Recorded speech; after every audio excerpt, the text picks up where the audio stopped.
Oke, Assalamualaikum warahmatullahi wabarakatuh. Selamat malam rekan-rekan semuanya.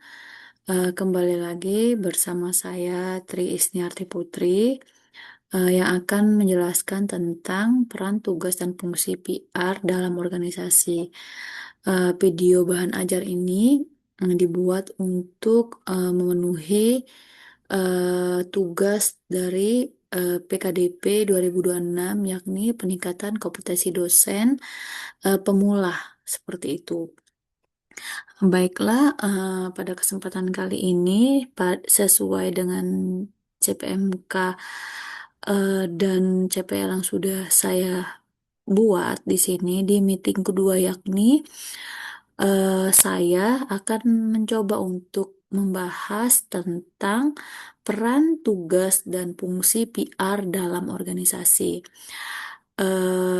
Dari materi ini, yang diharapkan mahasiswa dapat memahami, kemudian membedakan, dan juga menganalisis baik dari peran, tugas, fungsi PR dalam organisasi. Juga tentu penerapannya dalam konteks organisasi seperti itu. Langsung saja, eh, sebelum memulai terkait tentang peran, tugas, dan fungsi PR, itu, oke, saya akan membahas tentang konsep PR itu sendiri. Konteksnya adalah yaitu sebelum kita beralih kepada eh, peran dan lain sebagainya, kita akan membahas terkait tentang sebenarnya PR itu apa sih, seperti itu, untuk bisa mengetahui baik dari peran, tugas, dan tanggung jawabnya seperti itu. Nah, di sini ada beberapa, saya mengutip dari beberapa ahli, tiga hal ahli yang mengatakan bahwasanya menurut John di tahun 1979 bahwasanya PR itu direncanakan persuasive communication design to influence significant public, yang mana komunikasi yang persuasif untuk didesain untuk bisa menginfluensi, mempersuasi publik secara nyata.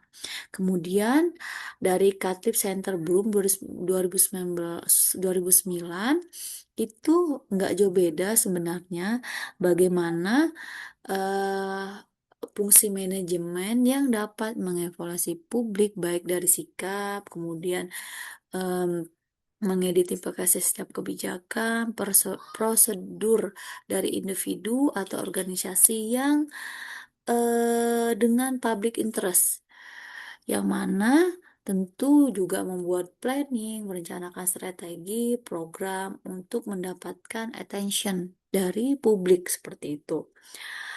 Nah, kemudian dari William dalam Kusuma Stuti 2004 menjelaskan bahwasannya PR itu skill communication.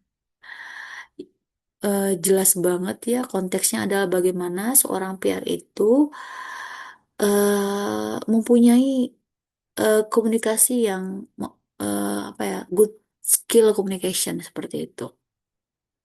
Dengan kata lain, bahwasannya PR itu adalah sesuatu yang direncanakan seperti itu untuk bisa mempersuasif, mempengaruhi publik agar sesuai dengan tujuan dari PR itu sendiri. Seperti itu ya, lebih sederhananya. Boleh misalnya humas. PR itu apa sih? Humas, hubungan masyarakat. Itu boleh ya, simpelnya gitu. Tetapi peran dan tanggung jawabnya itu bisa teman-teman ketika sudah tahu apa pengertiannya, tentu udah kebayang gitu loh. Sebenarnya apa sih tugas peran seperti itu dari PR itu sendiri. Nah, di sini adalah eh, fungsi utama PR. Ini pilar yang menentukan sebenarnya fungsi PR itu apa sih. Yang pertama adalah Komunikasi timbal balik artinya PR itu dapat memelihara atau mengelola komunikasi yang baik antara misalnya eksternal atau publik internal seperti itu. Misalnya bagaimana contoh komunikasi internal, contoh misalnya bagaimana pemegang perusahaan itu dapat menjaga hubungan baik dengan internalnya atau staf karyawan, baik juga boleh juga dengan eksternalnya seperti media, masyarakat seperti itu ya. Kemudian manajemen reputasi itu jelas ya teman-teman semuanya, bahwasannya PR itu harus bisa dapat mengelola dan juga menjaga citra organisasi atau perusahaan di mata publik secara konsisten dan terus-menerus seperti itu. Jadi, tugas PR adalah bagaimana menjaga brand image agar selalu good image itu. Kemudian yang ketiga adalah mitigasi krisis, artinya adalah bagaimana eh, perusahaan itu dapat atau PR itu dapat mengidentifikasi dan meminimalkan potensi masalah sebelum berkembang menjadi krisis besar. Artinya di sini bagaimana bisa apa ya, memahami gitu loh, memahami pemicu dari krisis sebelum krisis terjadi itu sudah tahu apa nih pemicu dari krisis itu untuk bisa meminimalisir krisis yang terjadi. Kemudian integrator kepentingan artinya sebagai fasilitator dalam kepentingan organisasi dan juga kebutuhan dari masyarakat luas dan juga publik internal. Seperti itu ya. Jelas ya di sini fungsi PR itu komunikasi dua arah, manajemen reputasi, integrator kepentingan, bagaimana dia bisa menjadi fasilitator, dan juga mitigasi krisis, seperti itu. Kemudian selanjutnya,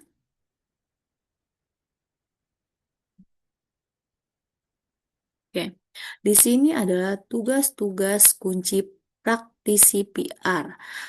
Yang pertama adalah membina hubungan harmonis. Ini bisa, bagaimana sih membina hubungan harmonis? Itu bisa lewat press release misalnya, dengan apa namanya, dan kemudian juga membuat program seperti itu. Kalau dalam konteks misalnya apa publik internal itu bagaimana memfasilitator karyawan agar misalnya mereka betah, termotivasi, itu harus difasilitasi kan. Em, Kemudian juga dengan eksternal bagaimana opini publik terkait dengan perusahaan itu harus dijaga, harus dibina hubungan yang harmonis yang baik. Karena memang dampaknya sungguh sangat luar biasa ya jika misalnya hubungan itu tidak harmonis dengan perusahaan dan masyarakat. Contohnya misalnya bagaimana? Contohnya saja simpelnya adalah bagaimana kinerja pemerintah itu dinilai tidak baik gitu oleh masyarakat.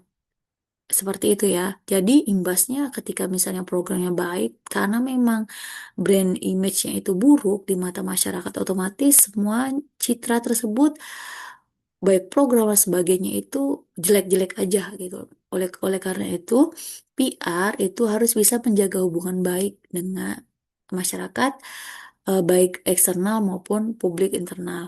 Kemudian penyampaian informasi. Nah, penyampaian informasi ini PR harus bisa menggunakan menggunakan teknologi informasi, bisa dari lisan, misalnya tulisan, visual, tentunya secara sistematis dan terarah ya.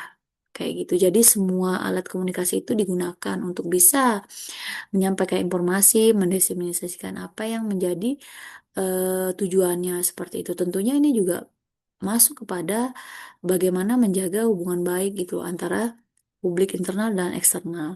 Kemudian memonitoring opini publik. Di sini bisa menjadi apa, merekam dan mengevaluasi persepsi publik secara berkala untuk dasar kebijakan. Jadi Ketika misalnya ingin mengambil sebuah kebijakan, tentunya opini publik ini bisa menjadi pijakan gitu loh. Bisa menjadi kebijakan dari dasar dari dasar apa yang ingin diputuskan seperti itu. Seperti misalnya seperti kebijakan A, apakah ketika misalnya evaluasi dari pemerintah terkait tentang kinerja dan sebagainya, kemudian diberikan apa namanya disosialisasikan kebijakan terkait tentang evaluasi tersebut, contohnya kayak gitu.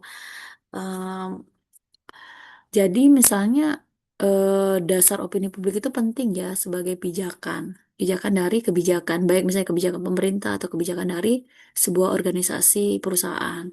Kemudian komunikasi persuasif. Di sini adalah bagaimana seorang PR itu menjadi eksekutor dalam program kegiatan komunikasi, yang mana tentunya dapat membangun citra positif dan pada intinya adalah bagaimana mereka bisa terwujud tujuannya. Tujuannya apa? Tujuannya adalah mengikat dari fungsi dari PR itu sendiri, seperti itu ya. Nah, di sini adalah apa sih peran-perannya? Di sini ada 5 posisi, yakni penasehat ahli bisa menjadi pijakan dari rekomendasi kebijakan gitu loh. Bagaimana seorang penasehat ahli itu bisa merekomendasi rencana strategis gitu loh kepada pimpinan organisasi. Misalnya kebijakan ini tuh masuk nggak ya, sesuai nggak ya, seperti itu. Kemudian fasilitator komunikasi sebagai apa fasilitator dalam menjembatani komunikasi antara misalnya komunikasi antara internal dengan publik eksternal. Tadi kan publik eksternal apa? Media, masyarakat, internal lebih ke karyawan seperti itu. Kemudian pemecah masalah.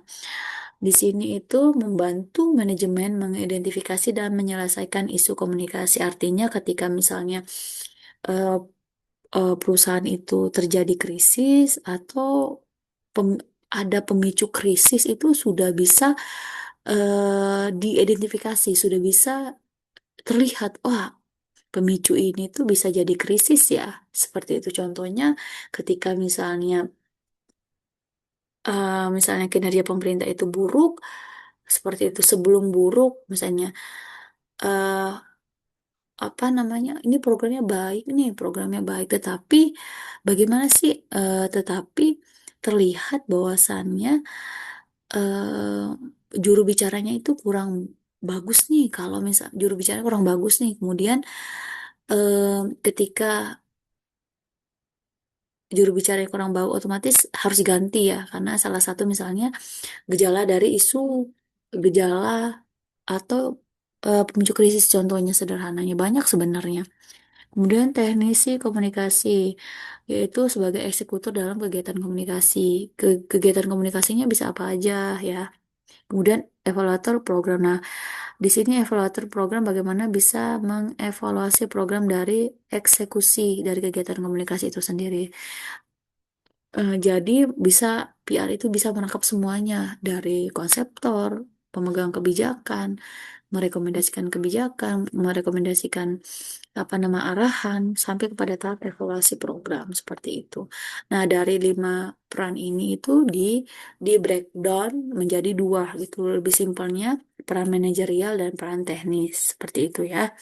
Bisa bisa dilihat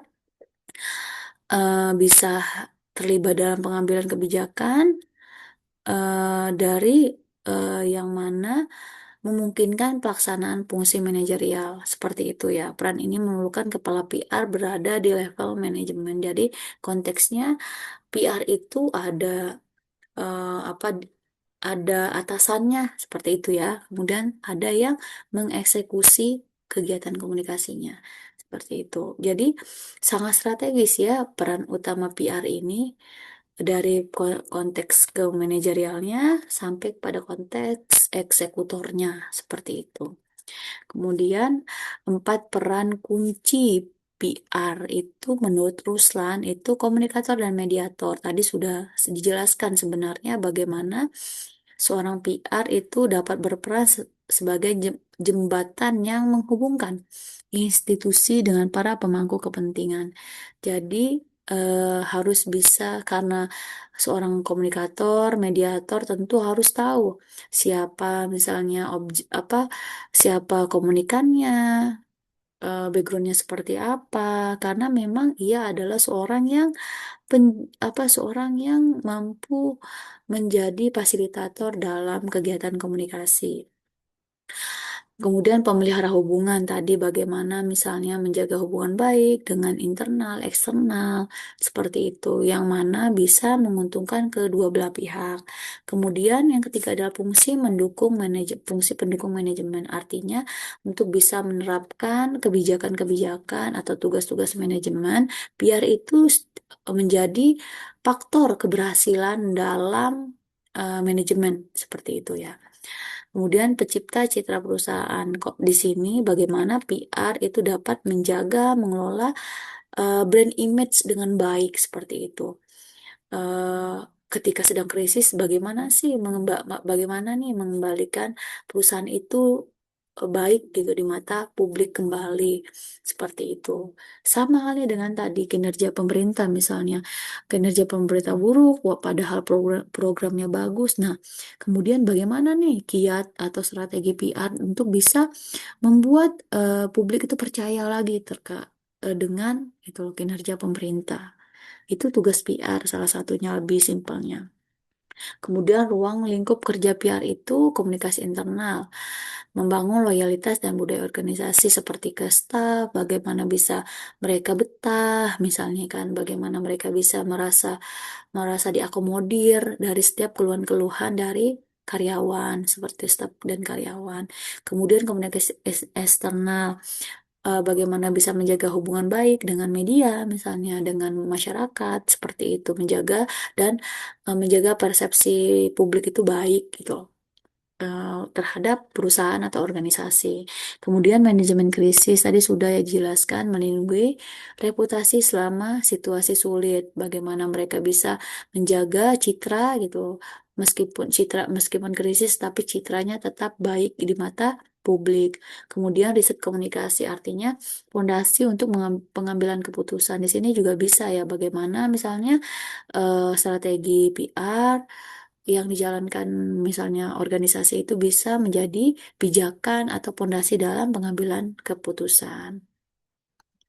Nah, di sini syarat PR untuk bisa apa namanya untuk bisa berhasil itu mereka bisa misalnya harus bisa menjadi seorang komunikator yang handal, yang mana misalnya mereka bisa berbicara di depan publik, percaya diri, bukan hanya konteksnya punya skill communication dalam diri, tetapi juga bisa melihat empati, kemudian juga komunikatornya, bagaimana emosional komunikannya, maksud saya itu harus bisa terlihat, harus bisa tahu, kayak gitu. Bukan hanya sekedar menjadi juru bicara kayak gitu, bukan hanya sekedar berbicara di depan publik, tetapi lebih kepada bagaimana bisa menguasai seluruh kegiatan komunikasi.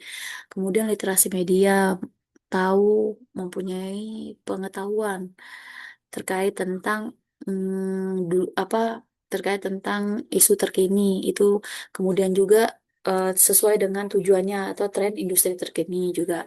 Kemudian ketajaman bisnis itu masuk bagaimana bisa PR tak harus tahu tujuan komunikasi atau tujuan organisasi, yang mana bisa menyelaraskan antara komunikasi dengan strategi bisnis itu sendiri. Jadi misalnya ketika misalnya perusahaan A itu mau menargetkan kenaikan apa namanya peningkatan penjualan. Nah, itu PR itu bisa menyelaraskan itu, bisa menyesuaikan dengan tujuan itu. Bagaimana nih kiat-kiatnya gitu, seperti itu ya. Kemudian problem solving ya, sebagai pemecah masalah, bisa menemukan solusi dari setiap krisis, bagaimana tantangan komunikasinya itu bisa terpecahkan gitu loh. Dari apa namanya kompetensi atau kemampuan dari seorang PR itu sendiri. Kemudian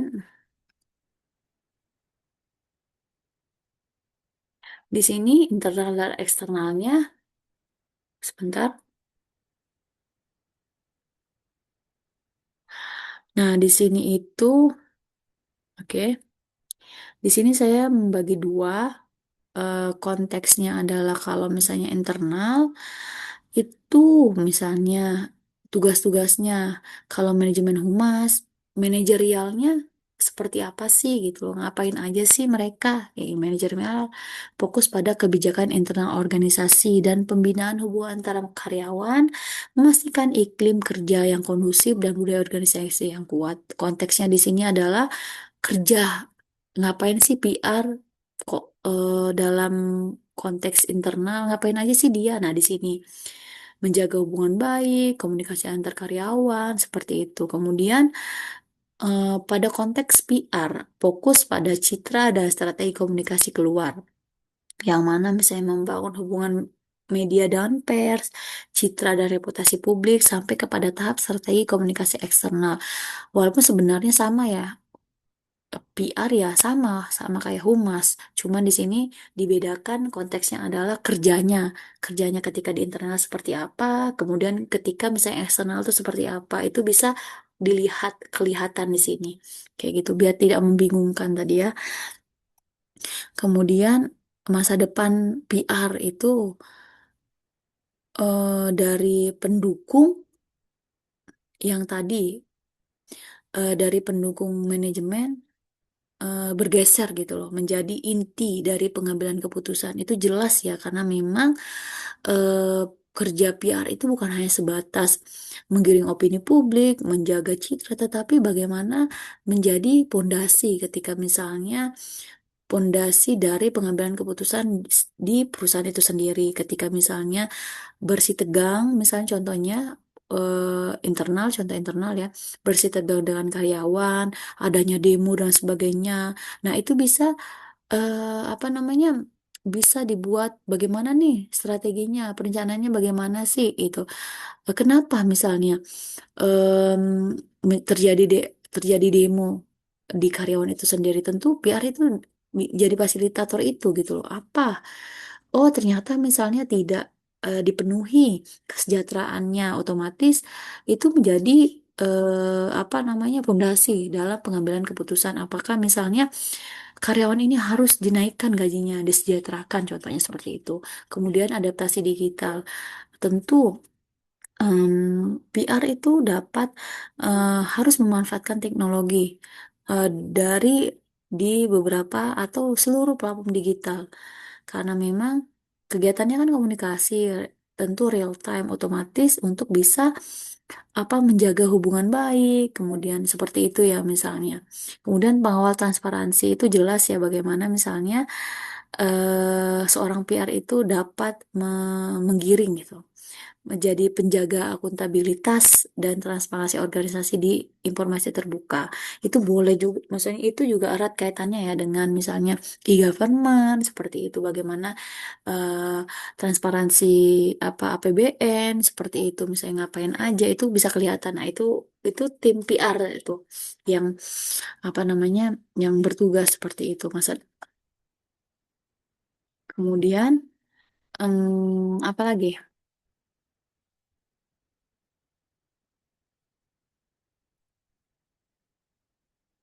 Oke, sebentar. Oke, di sini dari beberapa materi yang saya sampaikan tadi, eh, kemudian apa kita bisa ya menganalisis dari konteks misalnya dan juga membedakan bagaimana peran, kemudian tugas, tanggung jawab itu tentu sangat besar ya dalam posisi PR itu sendiri. Otomatis sebenarnya PR itu bukan lagi menjadi pelaksana atau eksekutor dari instruksi yang disampaikan gitu oleh pemegang kekuasaan atau pemegang organisasi, tetapi juga adalah mitra strategis atau inti dari manajemen untuk misalnya pengambilan keputusan yang mana dari inti tersebut itu dapat menjaga kepercayaan publik sebagai aset paling berharga di organisasi. Tentunya ketika kerja apa PR profesional itu bekerja, tentu diingat ya, dampaknya sangat luas. Dampaknya sangat luas dan tentunya itu bagian dari inti gitu, inti dari manajerial. Bisa karena inti dari manajerial menjadi aset strategis untuk bisa bersaing dengan nyata ya di setiap organisasi bagaimana apa bersaing sehat seperti itu.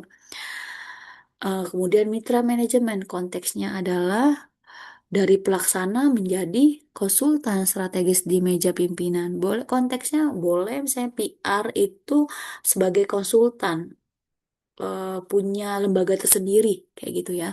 Kemudian komitmen. Komitmennya apa? Tadi lihat dari fungsinya tadi.